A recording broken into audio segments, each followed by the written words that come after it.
یہ کہانی ہے اس ترکی کی کہ جس کے بارے میں 90 کی دہائی میں کہا گیا کہ اگلے 10 سالوں میں اس کی معیشت دنیا کی 15 بڑی معیشتوں میں شمار ہونے لگے گی، اور آج ترکی دنیا کی 19ویں بڑی معیشت بن چکا ہے۔ ترکی میں معاشی ترقی اور جمہوری تاریخ کا سفر بدترین حالات سے گزر کر ہی آج اس بلند مقام تک پہنچا ہے۔ ترکی کی یہ ترقی کوئی معجزہ نہیں بلکہ ایک قوم کے مشکل ترین سفر کی شاندار تاریخ ہے۔ دوستو، ترکی دنیا کی واحد ایسی سرمایہ دارانہ ریاست ہے جس نے 1923 میں نئے قومی سفر کے آغاز میں معیشت کے بڑے حصے پر کنٹرول قائم کیا۔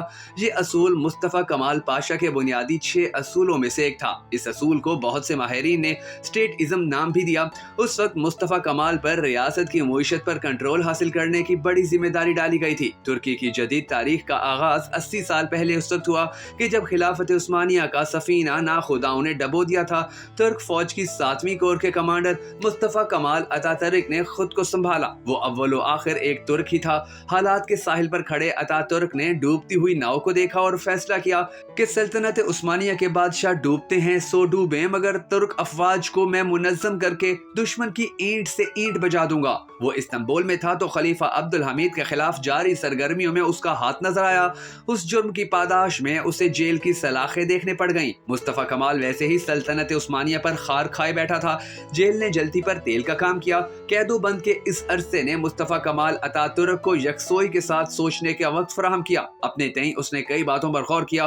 اس کے دماغ میں یہ خیال پکنے لگا کہ سلطنت عثمانیہ کے ان آخری خلفاء کا رویہ آمرانہ ہو چکا ہے۔ انہوں نے سوچنے سمجھنے پر پابندی عائد کر دی اور من مانے فیصلے نافذ کرنے کا تہیہ کر لیا۔ اس معاشرے کو ایک روشن خیال اور آزاد معاشرہ بننا چاہیے۔ اس نے سوچا کہ ہمیں اس مقصد کے لیے ماڈرن ترقی کی طرف سفر کرنا ہوگا۔ جیل سے رہا ہوتے ہی مصطفیٰ کمال اس سفر پر نکل پڑا۔ اپنے ہدف تک رسائی کے لیے اس نے فوج میں ملازمت اختیار کر لی۔ دمشق فوجی ہیڈ کوارٹر سے اس نے اپنی عسکری ملازمت کا آغاز کیا۔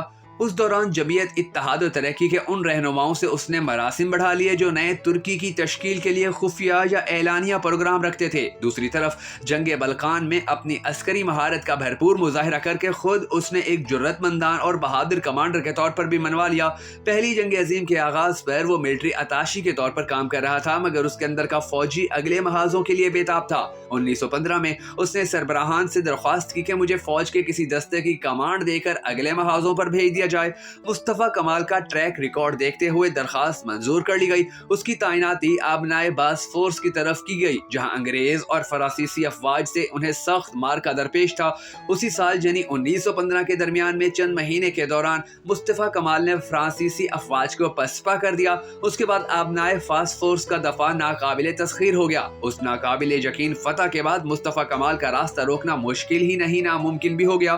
اس کی ترقی کی رفتار تیز تر ہو گئی۔ فرانسیسی افواج کو شکست سے دوچار کرنے پر مصطفیٰ کمال کو جنرل رینک پر پرموٹ کر دیا گیا۔ اپنی پرموشن کے پہلے ہی سال اس نے روسی افواج کو شکست دے کر ترکی کا مقبوضہ علاقہ بھی آزاد کروا لیا۔ اس کارنامے پر 1917 میں مصطفیٰ کمال کو اہم محاذوں پر برسر پیکار 7ویں فوج کا کور کمانڈر لگا دیا گیا۔ 30 اکتوبر 1918 کو جب معاہدہ امن پر دستخط ہوئے تو مصطفیٰ کمال کو تمام تر ذمہ داریوں سے فارغ کر کے نئی ذمہ داریاں دینے کے لیے استنبول بلوا لیا گیا۔ سلطنت عثمانیہ کے 36ویں فرما روا خلیفہ وحید الدین سیاح سفید کے مالک تھے۔ خلیفہ کی نظر مصطفیٰ کمال اتاترک پر پڑی تو اس کی عسکری مہارت اور انتظامی صلاحیت پر رشک کرتا۔ اس سے بھی بڑھ کر وہ اس بات پر فخر کرتا کہ مصطفیٰ کمال جیسا بہادر اور محبت وطن سالار اسے نصیب ہوا ہے، مگر اسے خبر نہیں تھی کہ ترکی کی محبت کا دم بھرنے والے مصطفیٰ کمال کے دماغ میں سلطنت عثمانیہ کے لیے نفرت کس ڈگری پر ہے۔ وہ یہی سمجھتے رہے کہ ہمارے دربار کا ایک وفادار ہے۔ اسی بے خبری میں خلیفہ وحید الدین نے مصطفیٰ کمال کو انسپیکٹر جنرل بنا دیا۔ مصطفیٰ کمال کو اور کیا چاہیے تھا، اس کی تو جیسے من کی مراد برائی، کیونکہ مصطفیٰ کمال معاہدہ امن کے بعد دل گرفتہ تھا۔ امن کا یہ معاہدہ ایسے حالات میں ہوا تھا کہ یونانی افواج نے ایشیائی کوچک کے ایک بڑے حصے پر قبضہ جما رکھا تھا۔ ازمیر اور اناتولیا ترکی کے قبضے سے نکل گئے۔ شام پر فرانس کا اختیار تسلیم کر لیا گیا۔ یہ وہ صورتحال تھی جو اتاترک سے کسی بھی صورت تسلیم نہیں ہوئی۔ فوج کے انسپیکٹر جنرل کے طور پر اتاترک کی بنیادی ذمہ داری یہ یہ تھی کہ وہ افواج سے باقی ماندہ اسلحہ واپس لے کر اسلحہ ڈپو کے حوالے کر دے، مگر اسی ذمہ داری کا فائدہ اٹھاتے ہوئے اتا ترک نے فوج کو پھر سے منظم کرنا شروع کر دیا۔ فوج سے باہر بھی کئی قوتیں جو معاہدہ امن سے خوش نہیں تھیں، اتا ترک نے ان کی سرپرستی شروع کر دی۔ تحریک کو اس نے منظم کر کے ترکی کے دفاع کے عنوان سے ایک بغاوت کھڑی کر دی، جس کے نتیجے میں ایک عارضی متوازی حکومت قائم ہو گئی۔ 1920 میں مصطفی کمال انگورا میں ترکی کی پہلی عارضی اسمبلی کا صدر منتخب ہوا۔ اگلے برس ہی اتا ترک کی قیادت میں ترکوں نے یونانیوں کے خلاف جنگ کا اعلان کر دیا۔ اسی برس یعنی 1921 میں ترکی افواج نے یونانی افواج کو ترک سرحدوں کے اس پار دھکیل دیا۔ اس کے ایک برس بعد یعنی 1923 میں اتا ترک نے خلافت کے خاتمے کا اعلان کرتے ہوئے ترکی کو باقاعدہ جمہوری ریاست ڈکلیئر کر دیا۔ باقاعدہ پہلا صدر بھی خود مصطفی کمال اتا ترک ہی منتخب ہوا۔ اقتدار کے ہمہ کا سر پر بیٹھنا تھا کہ اتا ترک کا اندر کا اوریجنل انسان باہر آیا اور اگلے پچھلے سارے حساب بے باک کرنا شروع کر دیے۔ اس نے ایسی اصطلاحات جنہوں نے پلک جھپکتے ہی جدید ترکی کا جھنڈا لہرا دیا، مگر اس جدید ترکی کا محور مادر پدر آزاد معاشرہ تشکیل دینے کے سوا کچھ نہیں تھا۔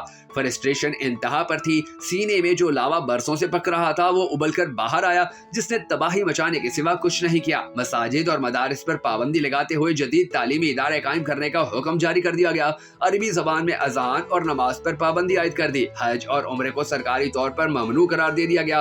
حجاب و ٹوپی اور داڑھی قابل دست اندازی پولیس جرائم قرار دیے گئے۔ مصطفی کمال نے مذہبی امور کا ایک محکمہ بھی قائم کر دیا، مگر اس محکمے کا کام یہ تھا کہ مذہب پسند لوگوں کی کڑی نگرانی کرے۔ اسی محکمے کے تحت اتا ترک نے ترکی کے انشا بردازوں کی ایک کمیٹی تشکیل دی۔ کمیٹی کو یہ ذمہ داری سونپی گئی کہ وہ ترکی زبان میں شامل ہو جانے والے عربی الفاظ کو ختم کر کے نہ صرف اس کا ترکی متبادل پیش کرے بلکہ اس کو ہر صورت میں رائج بھی کرے۔ مسلمان اگر اذان دینا چاہتے ہیں تو ان کے لیے اذان کے عربی الفاظ کی جگہ ترکی الفاظ منتخب کیے جائیں۔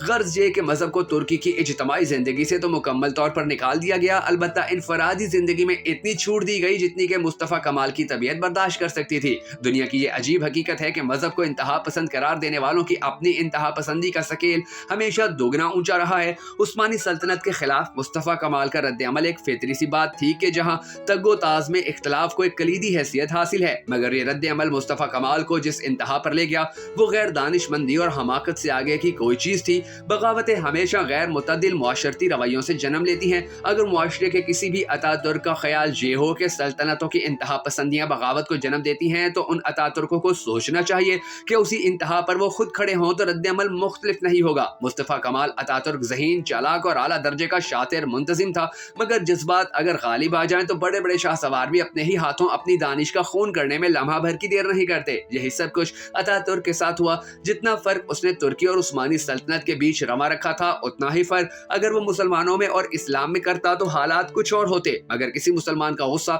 اس نے اسلام پر نکال دیا اور اسلامی احکامات ہی کیا، ہر اس نشان کو اس نے مٹا دیا جس میں مذہب کا کوئی ثانوی عکس بھی دکھائی دیتا تھا۔ عقیدتوں پر اس نے کڑے پہرے لگا دیے، اظہار رائے کی یک طرفہ ٹریفک چلنے لگی۔ یہ مصطفی کمال اتا ترک کا وہ بے مثل کارنامہ تھا کہ جس نے اس کی جرت، ہمت، حب الوطنی، ذہانت اور متانت کے سارے بھرم دھو دیے۔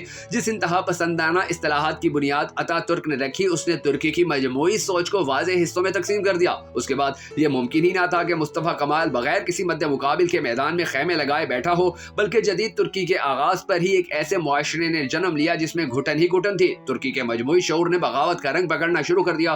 اس ماحول نے تاریخ کا پہیہ حیران کن طور پر اس قدر تیزی سے گھما دیا جس کا گمان بس ایک خوشگوار حیرت ہے۔ پھر سے وہی پرانی فلم نئے کرداروں کے ساتھ چلنے لگی۔ عثمانی سلطنت میں مصطفی کمال اتا ترک اپنے سینے میں آگ لیے پھرتا تھا، اب یہاں اتا ترک کے راج میں ایک شخص کے سینے میں بغاوت کی آگ دہکنے لگی۔ پرانی فلم میں اپنی خواہشات کو اتا ترک نے دبائے رکھا اور مناسب موقع کی تلاش جاری رکھی، جہاں کسی اور شخص نے اپنے دماغ کے نہاں خانوں میں نئے آئیڈیاز تخلیق کرنا شروع کر دیے۔ اتا ترک نے اپنی صلاحیتوں کی بنیاد پر جس طرح ترک خلفاء سے ترقی پائی، اسی طرح ایک شخص نے اتا ترک سے اپنی صلاحیتوں کی بنیاد پر پروموشن حاصل کیا، اور پھر جس طرح اتا ترک نے اختیار حاصل کر کے مذہب کا ہر نشان مٹانے کی قسم کھائی، اسی طرح اتا ترک کے نور نظر نے وقت آتے ہی اختیار کی زمان ہاتھ میں لی اور ہر اس نشان کے در پہ ہو گیا جس میں مصطفی کمال اتا ترک اور اس کی انتہا پسندانہ فکر کا کوئی عکس نظر آتا۔ اس شخص نے انقرہ میں مصطفی کمال کے مزار کے عین سامنے ایک مسجد تعمیر کر کے ترکی کی ایک نئی تاریخ کا آغاز کیا اور ترکی کو آگے لے گیا۔ ناظرین گرامی، اگر آپ کو ہماری یہ ویڈیو پسند آئی ہو